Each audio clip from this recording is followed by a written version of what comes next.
السلام عليكم ورحمة الله تعالى وبركاته، مرحبا بالجميع وتحية إليكم من جديد. برنامج اليوم كالعادة للإجابة عن أسئلة الإخوة والأخوات المتتبعين الأوفياء للقناة. وبالنسبة للإخوة الذين لم أدرج أسئلتهم في برنامج اليوم، أعدكم إن شاء الله بأنني سوف أدرج أسئلتكم في البرنامج المقبل، متمنيا للجميع التوفيق والنجاح والسداد في حياتكم. وقبل البدء في البرنامج لا بأس أن أشكركم جزيل الشكر على وفائكم وصدقكم واحترامكم وعلى تفاعلكم معي ومع القناة، متمنيا أن أكون دائما عند حسن ظنكم جميعا، وبالتوفيق للجميع. ولا تنسوا أن تشتركوا في القناة. أبدأ بالسؤال الأول من طرف الأخ نور الدين موغادور، يقول: أخي الكريم، ابنتي في الديار الأمريكية وأريد فيزا زيارة إليها، ما هي الشروط الكاملة التي تحتاجها من أجل ذلك؟ إذن هنا الأخ الكريم، استنتجت بأنك خارج الولايات المتحدة، بالطبع بنتك مقيمة بالولايات المتحدة، سواء جرين كارد أو الجنسية الأمريكية. إذا أردت أن تقوم بالتقديم على فيزا الزيارة، بالطبع هنا هذه التأشيرة سبق أنني وضحت نقاط مهمة عن كيفية التقديم عليها، وكذلك ما هي الإجراءات التي لازم أن نشتغل عليها للتقديم على هذا النوع من فيزا زيارة للدخول إلى الولايات المتحدة. وبالطبع هذه الفيزا لا تخول لك المكوث والإقامة الدائمة، ما دام أنها اسمها فيزا زيارة. وبالطبع هناك فيزا سياحة، وهم يعني يتشابهان في القانون أخي الكريم، أي أنهما فيزا يعني للدخول إلى الولايات المتحدة، بالطبع يعتبر يعني فيز يعني مؤقتة، ولازم العودة إلى بلدكم الأم في الوقت الذي هو مجدول والقانوني والموضوع في هذه الأنواع من فيزا زيارة أو فيزا سياحة أخي الكريم. إذن هنا ممكن أن تقوم بالعودة إلى فيديوهات عبر القناة، وضحت نقاط مهمة عن كيفية التقديم على هذه الأنواع من هذه الفيز، وسوف تستفيد أكثر وأكثر. ولكن للتقريب أخي الكريم، هنا لازم أنك تقدم أنت من بلدك الأم بالطبع أونلاين عبر الإنترنت. في حالة أنك ليس لديك المعرفة عن كيفية التقديم على فيزا زيارة إلى الولايات المتحدة، هنا أنصحك باللجوء إلى مكاتب متخصصة في هذا المجال أخي الكريم، وبالطبع سوف يقوم لك بهذه الخدمة، أي أنه سوف يقدم لك على هذه الفيزا أونلاين. هناك استمارة اسمها DS 160، وهناك يعني الإجراءات أخرى بالطبع سوف تجدها لدى هذا المكتب الذي سوف يشتغل لك على هذه الإجراءات، وبالطبع سوف تقوم بأداء واجب على هذه الخدمة، وسوف يسهل عليك أمور مهمة، لأنك في حالة لن تعرف أو لا تعرف كيفية التقديم، بالطبع سوف يسهل عليك الإجراءات بدون أخطاء، لكي تمر أمورك إن شاء الله مرور الكرام بدون مشكل.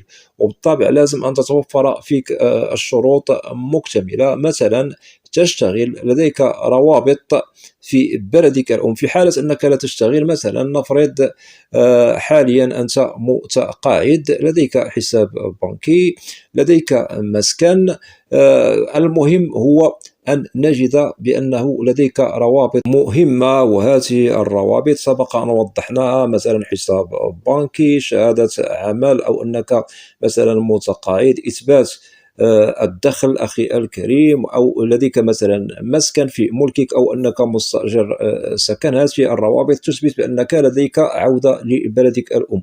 ولا ننسى أخي الكريم، في حالة أن البنت سواء متحصلة على الجنسية أو متحصلة على الجرين كارد، أنت لديك زيارة لبنتك بالولايات المتحدة، ممكن أنها سوف تقوم بإرسال يعني نسخ، سواء نسخة من الجنسية الأمريكية أو مثلا نسخة تتعلق بالجرين كارد، وهذا سوف يثبت بأنه بنتك بالفعل هي مقيمة بالولايات المتحدة ولديك زيارة لها إن شاء الله مستقبلا. هذه الأشياء كلها سوف تتضح لك.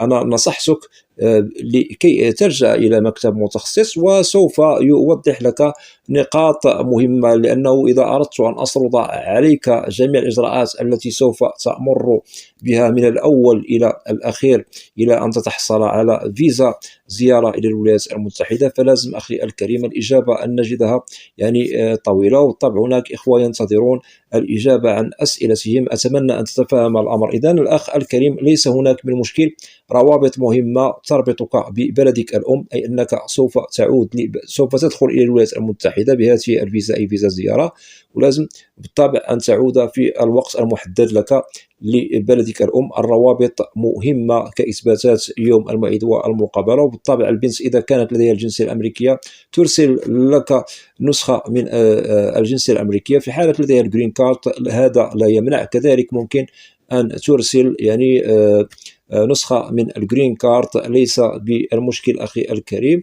وهذه التأشيرة لا تخول لك المكوث والإقامة الدائمة في بلدك الأم. وسبق أن وضحنا بأن فيزا زيارة وفيزا سياحة هم متشابهان، والمسمات بباي 1 وباي 2. أتمنى أن تكون هذه النقاط واضحة. ونؤكد من جديد، إذا أردت التقديم على هذه الفيزا لازم أن تذهب إلى مكتب متخصص، وسوف يسهل عليك هذه الخدمة، يقوم بالتقديم لك إن شاء الله، وسوف ينصحك بأشياء مهمة للاشتغال عليها، لأنه ليس من السهل أن تشتغل عليها لوحدك أخي الكريم. أتمنى أن تكون هذه النقاط واضحة. وبالطبع سوف تقوم بدفع ثمن أو مبلغ رمزي على هذه الخدمة التي سوف يقدمها لك هذا المكتب للتقديم على فيزا زيارة. وإن شاء الله أموركم سوف تمر مرور الكرام. وفي حالة أنه مررتم بالإجراءات وتحصلتم على الفيزا، فلا بأس أن تشاركونا التجربة مع إخوانكم وأخواتكم الذين ممكن أن نجد لديهم طرح للسؤال عن كيفية التقديم على فيزا زيارة أو سياحة إلى الولايات المتحدة. وبالتوفيق أخي الكريم، ومرحبا بك. أنتقل إلى سؤال آخر من طرف الأخ صياد أحمد، يقول: أرجو الرد على المتابعين لكي تعم الفائدة، ولكم جزيل الشكر. إذن الأخ صياد أحمد، أنا أجيب الكل بدون استثناء، وبالطبع أنا أجيب على حسب الدور، لأن هناك برامج مهمة أقوم بتنزيلها عبر القناة، سواء عن القرعة وكذلك عن الهجرة على العموم إلى الولايات المتحدة. وبالطبع برنامج أسئلة وأجوبة أقوم بتنزيله مرات في الأسبوع، وهناك العديد والعديد من الأسئلة، وأنا أقوم بالإجابة على الكل، ولكن بنظام وعلى حسب الدور، لأنني إذا أردت أن أجيب الكل فالوقت لا يسمح. بالطبع البرنامج ممكن أنني أنزله في نصف ساعة، ممكن فوق بقليل أخي الكريم، وفي بعض الأحيان أنني أقوم بتنزيل البرنامج يوميا على حسب الظروف، وأتمنى أن تتفهم الأمر. إذن الأخ الكريم صياد أحمد يقول: بالنسبة للوالدين كم تأخذ من المدة في المرحلة الثانية؟ ولكم جزيل الشكر. إذن بالنسبة للم شمل الوالدين إلى الولايات المتحدة الأمريكية، هنا نؤكد لازم أن نجد الأبناء، سواء البنت أو الابن، المقيمون بالولايات المتحدة لديهم الجنسية الأمريكية. لن يخول لهم قانون الهجرة الأمريكي أن يقوم بالتقديم للم شمل الوالدين إلا في حالة أنهم لديهم الجنسية الأمريكية. في حالة أنه لديهم الجرين كارد، قانون الهجرة الأمريكي لا يخول لهم، فقط أنهم نجدهم لديهم الجنسية الأمريكية. هنا أنت لديك تساؤل عن المدة أو المرحلة الثانية. المرحلة الثانية بالطبع لدى ناشونال فيزا سنتر. المهم على العموم نحن نأخذ المدة من بداية التقديم إلى أن نصل إلى آخر المراحل، أي الإجراءات الأخيرة للحصول على الفيزا. بالطبع هنا نحسب سنة ونصف كأقصى مدة. وفي حالة أنه وجدنا عرقلة في الملف، مثلا وثائق ناقصة إلى غير ذلك، بالطبع هنا مكتب الهجرة أو المرحلة الثانية سوف تطلب من الشخص المقدم ملف لم شمل عائلته إلى الولايات المتحدة أن يقوم بإكمال الوثائق الناقصة، أو مثلا تصحيح بعض الأخطاء التي قد وقع فيها. إذن هنا هذه الأشياء ممكن أنها تعطل تعطل يعني الملف، ممكن أننا سوف نزيد 4 أشهر أو 6 أشهر عن المدة الموضوعة من طرف قانون الهجرة الأمريكي، والذي يتعلق بلم شمل الوالدين إلى الولايات المتحدة. وسبق أن وضحنا بأن كأقصى مدة منتظرة للم شمل الوالدين قد تصل إلى 1 سنة ونصف، إلا في حالات استثنائية ممكن أن المدة تزيد، مثلا وثيقة ناقصة إلى غير ذلك. إذن المرحلة الثانية تعتبر مرحلة مهمة لدراسة ومعالجة الملف بشكل نهائي، تأخذ وقتا أكثر من المرحلة الأولى أخي الكريم. إذن هنا لكي تطمئنوا على العموم المدة المنتظرة قد تصل إلى 1 سنة ونصف، في حالة هناك بعض الأمور بها لبس في الملف قد يتأخر أو تتأخر يعني المدة يعني المنتظرة، وقد تصل إلى 2 سنين. هذا في حالة أن الملف وجدنا فيه بعض الأشياء الغير المرغوب فيها أخي الكريم. أتمنى أن تكون هذه النقاط واضحة. وأنتقل إلى الأخ نفسه صياد أحمد، يقول: السلام عليكم أخي الكريم، أنا تم ترحيلي في قضايا هجرة ومنعي من دخول أمريكا لمدة 10 سنوات، والآن أنا 12 سنة ومقدم على فيزا سياحة، ونصحني المكتب بعدم ذكر أي بيانات عن الترحيل أو ذكر أي أبناء أو أقارب بأمريكا، لأن السفارة تحتفظ بالبيانات لمقدمي فيزا 5 سنوات فقط، بالإضافة عند تجديد الباسبور، ثم إضافة الاسم الرابع لقب العائلة. مع العلم ابني يحمل الجنسية الأمريكية وسوف يذهب للدراسة، وقدم للم الشمل منذ 8 أشهر في ولاية نيويورك، وخلال هذه السنوات كنت أعمل بالإمارات، وأنا الآن مقيم في مصر. أرجو الرد بالتفصيل لأني في حيرة وقلق شديد، وهل كل ما سبق وتقديم لتأشيرة سياحة يؤثر بالسلب على ملف لم الشمل؟ آسف للإطالة ولكم جزيل الشكر. العفو أخي ومرحبا بك. إذن الأخ صياد أحمد، أنت كما تفضلت قلت بأنه تم ترحيلك من الولايات المتحدة الأمريكية، وهذا داخل في قضايا هجرة، وتم منعك من دخول الولايات المتحدة لمدة 10 سنوات، والآن أنت 12 سنة ومقدم على فيزا سياحة. إذن هنا الأخ الكريم لازم أن توضح لنا سبب ترحيلك من الولايات المتحدة الأمريكية. أنت لم توضح هذا الخرق الذي وقعت فيه كخرق قانون هجرة بالولايات المتحدة، والذي تسبب لك بالترحيل من الولايات المتحدة الأمريكية. وسبق أن وضحنا بأن قانون الهجرة الأمريكي لا يتسامح ولا يتساهل مع الأشخاص الذين يخرقون قانون هجرة بالولايات المتحدة الأمريكية. هل مثلا سبق لك أنه مقدم لك على فيزا لم الشمل، وعند إقامتك بالولايات المتحدة خرقت قانون؟ لازم أن توضح لنا هذا أخي الكريم. وعلى حسب ما استنتجت بأنه لديك ابن يحمل الجنسية الأمريكية، هنا لازم أن توضح لنا أخي الكريم، هل الابن حصل على الجنسية الأمريكية عن طريقك، أي أنه تحصل على الجنسية الأمريكية عن طريق الأب الذي سبق أنه كان مقيم بالولايات المتحدة وتم ترحيله، هذا بسبب أنه خلق قانون هجرة في الولايات المتحدة الأمريكية. نقطة مهمة تفضلت بها، قلت بأن الابن هو مقدم لك على لم الشمل منذ 8 أشهر بولاية نيويورك، وبالطبع لأن الابن لديه الجنسية الأمريكية.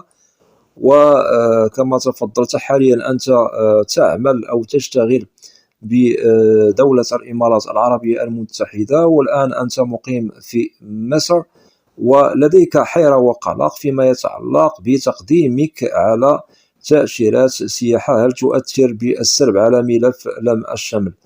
إذن في حالة أن لم الشمل هو مقدم قبل التقديم على فيزا السياحة، هنا ممكن أن تأشيرات السياحة تؤثر على لم الشمل العائلي. أما في حالة أنه فيزا سياحة مقدمة قبل التقديم على، وهي السابقة قبل التقديم على لم الشمل العائلي، فلا تؤثر بتاتا بتاتا. متى ممكن أنها تؤثر؟ في حالة أننا قدمنا على لم الشمل سابقا، ثم من بعد قدمنا على فيزا سياحة. بالطبع هنا سوف تطرح الشكوك، لأنه لم الشمل مقدم سابقا، وهذا الشخص الذي هو مقدم على فيزا سياحة إلى الولايات المتحدة ما بعد التقديم على فيزا لم شمل سابقا، بالطبع هنا يريد الدخول أو الحصول على فيزا سياحة لأجل التسريع من دخوله إلى الولايات المتحدة فقط. بالطبع هنا الشك سوف يطرح.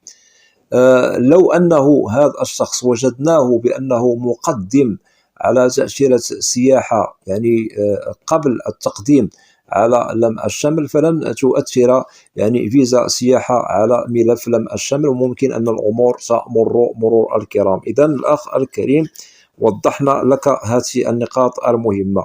إذا صياد أحمد، ممكن أن توضح لي النقاط التي سردتها عليك كأسئلة قبل قليل؟ أسباب ترحيلك من الولايات المتحدة، هل سبق لديك أنك مثلا تحصلت على الجرين كارد بالولايات المتحدة؟ هل سبق أنه كان مقدم لك على فيزا لم الشمل مثلا من طرف الأهل، أو أنك مثلا كنت مقدم على فيزا استثمار أو عمل بالولايات المتحدة الأمريكية؟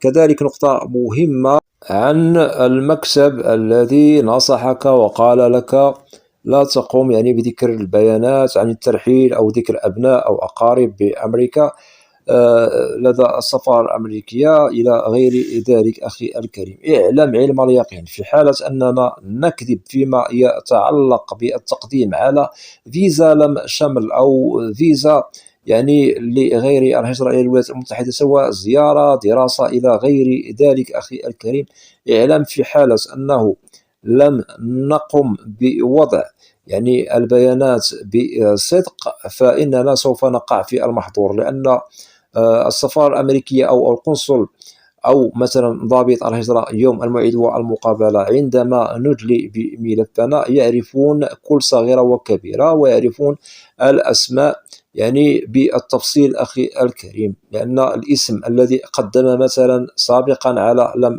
شمل عائلي وقدم على فيزا سياحة من بعد، فالاسم هو معروف، أي أن الاسم هو مقدم لدى دوائر الهجرة بالولايات المتحدة، أي أنه مقدم له على لم الشمل، مثلا قدم على فيزا سياحة، فهذا الاسم هو معروف. إذن لازم أننا نصدق في البيانات والمعلومات التي تخصنا، لازم أن نقوم بتقديم جميع البيانات التي تخصنا. في حالة أنه كذبت فاعلم بأنك سوف تقع في المحظور، وبالطبع سوف يتم الرفض، لأنهم يعرفون كل صغيرة وكبيرة، ويعرفون الاسم المتداول والذي هو مقدم على فيزا دخول إلى الولايات المتحدة، سواء مقدم على فيزا هجرة أو مقدم على فيزا لغير الهجرة. إذن لا ننصحك أخي الكريم بالكذب، رغم أنك سوف تكذب سوف تقع في المحظور يوم الموعد والمقابلة. إذن وضحنا لكم هذا. إذن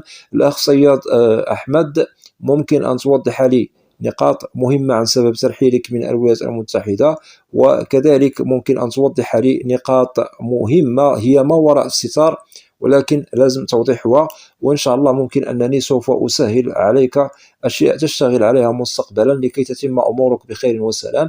واتضح لي بالطبع لأن الابن هو مقدم لك منذ 8 أشهر، إن شاء الله خير، نتمنى لك التوفيق، وأنصحك بالصدق، والصدق إذا أردت أمورك أن تمر بخير وسلام. وأغلبية الإخوة والأخوات الذين ترفض لهم التأشيرة هي بأسباب التزوير أو التدليس والكذب أخي الكريم، فيما يتعلق بوثائق مزورة أو الكذب في المعلومات والبيانات التي سوف نجدها ليس لديها علاقة مع الوثائق التي نقوم بإدلائها أمام القنصل أو ضابط الهجرة أخي الكريم. إذن النصيحة أخي الكريم الصدق، الصدق إذا أردت أن تمر أمورك يعني مرور الكرام بدون مشكل.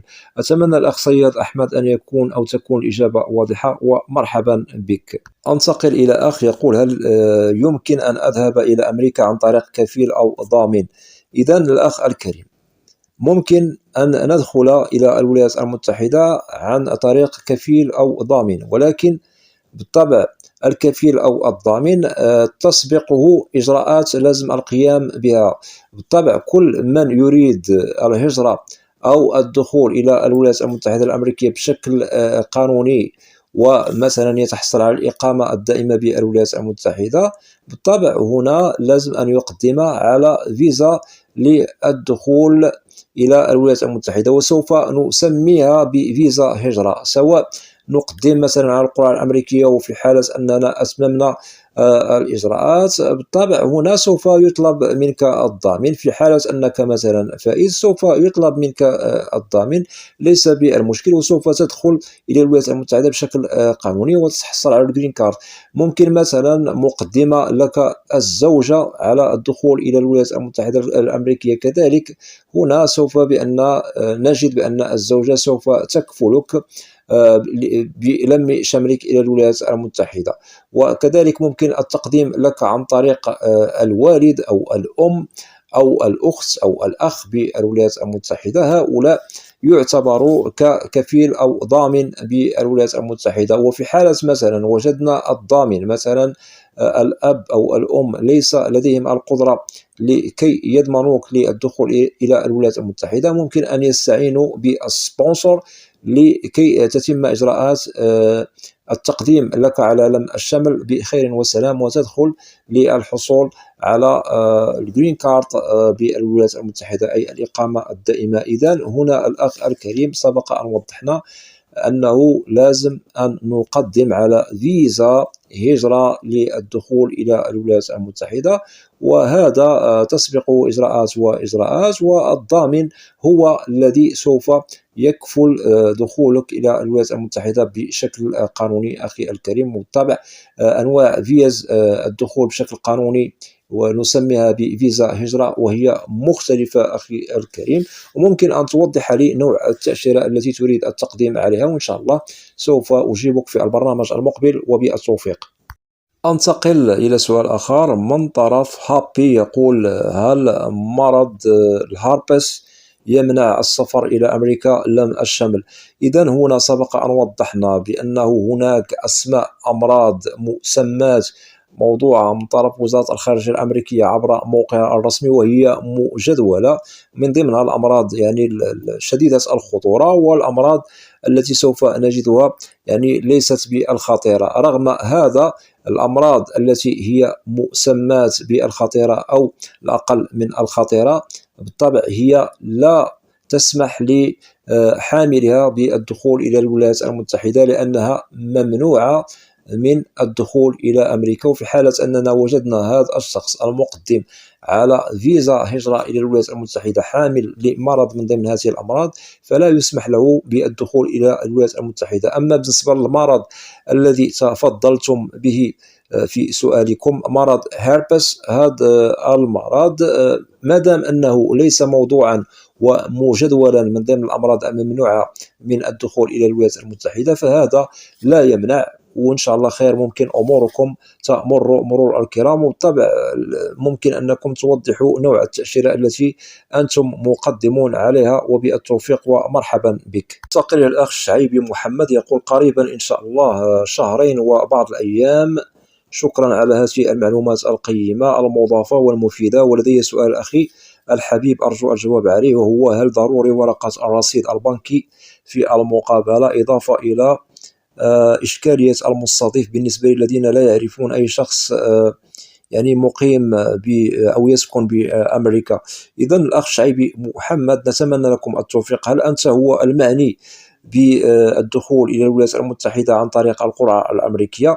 إذا كان هذا بالنسبة لورقة الرصيد البنكي أخي، نتحصل عليها من البنك. هذه الوثيقة تثبت بأنه لديك مبلغ سوف ترفقه معك إلى الولايات المتحدة فقط في الوهلة الأولى. وسبق أننا وضحنا بأن العازب ممكن أن يرفق معه مبلغا قدره كذا، وكذلك المتزوج ممكن أن يرفق معه مبلغا قدره كذا، وكذلك الذي هو متزوج ولديه أبناء لازم أن يرفق معه مبلغا قدره كذا. وبالطبع هذا المبلغ سوف نجده كإثبات في الوثيقة التي سوف نتحصل عليها من البنك. أتمنى أن تكون يعني الإجابة واضحة أخي الكريم، وهي ضرورية أخي الكريم لكي تتضح لك الصورة. بالنسبة لهذه الوثيقة التي تثبت بأنه لديك يعني رصيد بنكي، سابقا كانت غير مطلوبة، حاليا هي مطلوبة بالطبع للفائز بالقرعة الأمريكية. أما بالنسبة لإشكالية المستضيف بالنسبة للذين لا يعرفون أي شخص يسكن بأمريكا، فهنا نؤكد سبق أنني وضحت في برامج عبر القناة دور الضامن أو المستضيف بالولايات المتحدة الأمريكية. عمله وهو أنه يستقبل الفائز بالقرعة الأمريكية ريثما يتحصل على أوراقه الرسمية جرين كارد سوشيال، أي بعنوان المستضيف. لهذا يطلب من الفائز بالقرعة الأمريكية يوم الموعد والمقابلة عنوان المستضيف أو الضامن. وسبق أننا وضحنا نقاط مهمة عن الضامن والمستضيف في برامج عبر القناة، ممكن أن تقوم بالعودة إليها لكي تستفيد أكثر وأكثر. بالطبع المستضيف أو الضامن هناك وثائق مهمة يرسلها إلى الفائز المعني بالقرعة الأمريكية، من ضمنها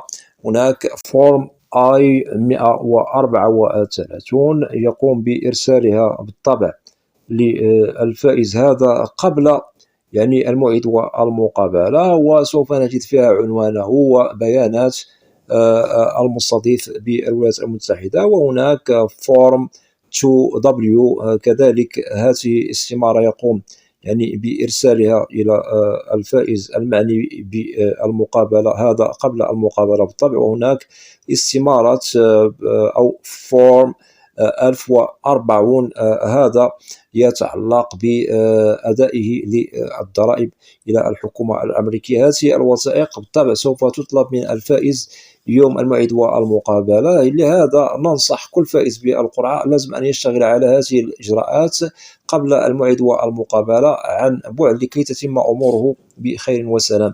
إذا وضحنا لك جميع النقاط أخي الكريم، وإذا أردت أن تتضح لك الأمور أكثر وأكثر وتتعرف عن يعني الشروط التي تتعلق بالمستضيف أو الضامن الذي يستقبل الفائز بالقرعة الأمريكية، فممكن أن تقوم بالعودة إلى برامج عبر القناة وسوف تستفيد أكثر وأكثر وبالتوفيق. وأكتفي بهذا القدر من الأسئلة، وأعد الإخوة الذين لم أدرج أسئلتهم سوف أدرج أسئلتكم في البرنامج المقبل، وأتمنى أن تتفهموا الأمر. وأتمنى من الإخوة والأخوات الذين لا زالوا لم يشتركوا في القناة أدعوكم للاشتراك في القناة وتفعيل زر الجرس ليصل إليكم كل جديد. ولا تنسوا أن تدعمونا دائما بلايك لكي نصل إلى أكبر نسبة من المشاهدة. وبالنسبة للقناة محتواها كامل وشامل عن الهجرة والمهاجر إلى الولايات المتحدة الأمريكية. وفي حالة أنه لديكم أسئلة ممكن طرحها كتعليق عبر القناة، وسوف تجدوا الإجابة عبر البرنامج المعروف بالقناة برنامج أسئلة وأجوبة، لأنني لا أستثني منكم أحدا. وأود أن أشكر جزيل الشكر كل الإخوة والأخوات الذين يقومون بوضع تعاليق محترمة. مرحب بكم جميعا بأسمائكم، وإلى لقاء قريب بإذن الله، والسلام عليكم ورحمة الله تعالى وبركاته.